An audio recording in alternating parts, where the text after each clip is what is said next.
Bienvenue dans ce décryptage où l'on jette un pont entre les recommandations vétérinaires et les vrais principes de l'éducation canine. Le but, préparer concrètement les futurs parents de chiens aux réalités de l'adoption. Pas de grands discours théoriques ici, on plonge direct dans le vif du sujet. Au programme de cette présentation, on va balayer 5 grands piliers, le choix du compagnon, le duo temps-budget, la sécurisation de la maison, la fameuse étape de la socialisation et pour finir, les bases de l'éducation. Allez, on attaque tout de suite avec le premier pilier, choisir le bon compagnon. La toute première étape, c'est vraiment d'aligner les attentes avec la réalité. D'un côté, c'est tellement facile d'idéaliser l'arrivée d'un chiot. On imagine les câlins sur le canapé, une petite peluche vivante. Mais bon, la réalité, ça inclut souvent des chaussures complètement déchiquetées et une courbe d'apprentissage gigantesque pour tout le monde à la maison. Et c'est là qu'on touche un point sensible, la différence entre l'apparence et le caractère. Craquer pour un chien juste parce qu'il est beau, c'est littéralement la cause numéro 1 des problèmes de comportement.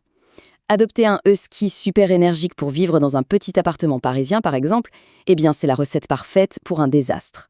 C'est le tempérament du chien et le mode de vie du foyer qui doivent dicter le choix, pas l'inverse. Ce qui nous amène logiquement au deuxième pilier, le temps, le budget et l'engagement global. 15 ans, c'est le chiffre à garder en tête. Un engagement monumental.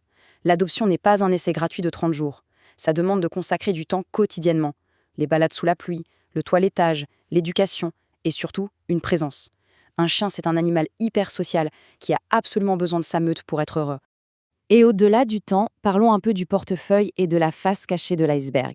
Le budget ne s'arrête pas au paquet de croquettes, loin de là.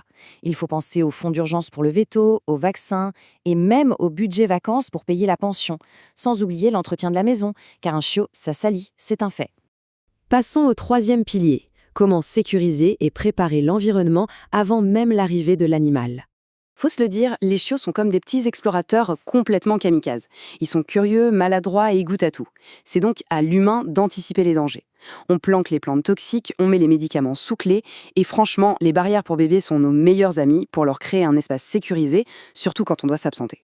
Et dans cet espace, le mordillage est non négociable. C'est vital pour leurs dents et ça soulage leur anxiété.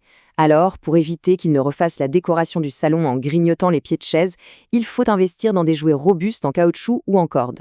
Une question de survie pour le mobilier. Quatrième pilier est sans doute l'un des plus cruciaux, la socialisation.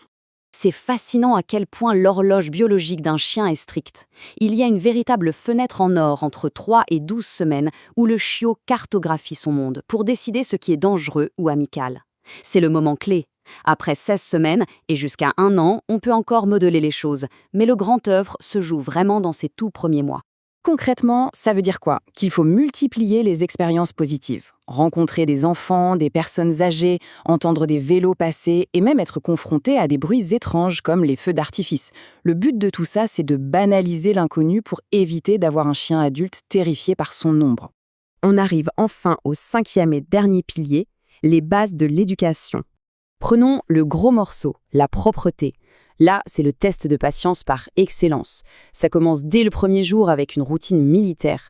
On sort le chiot toutes les heures et systématiquement après chaque sieste ou chaque repas. La régularité, c'est le grand secret. Bon, malgré tous les efforts du monde, les accidents arrivent. C'est inévitable. Et là, on a un cas d'école très classique. Imaginons la scène. On découvre un petit dégât dans une pièce des heures après que ça se soit produit. Quelle est la bonne réaction à avoir ? Eh bien, les experts sont unanimes, on ne punit absolument jamais après les faits. On nettoie, point barre, sans faire d'histoire.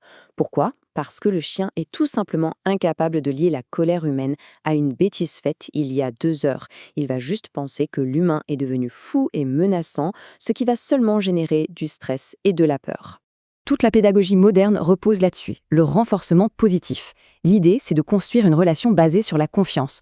On félicite chaleureusement le chien quand il mâchoue son jouet ou qu'il fait ses besoins dehors. Et quand il fait une erreur parce qu'il est jeune et qu'il apprend, on redirige au lieu de céder à la frustration. Finalement, toutes ces étapes nous amènent à une réflexion primordiale.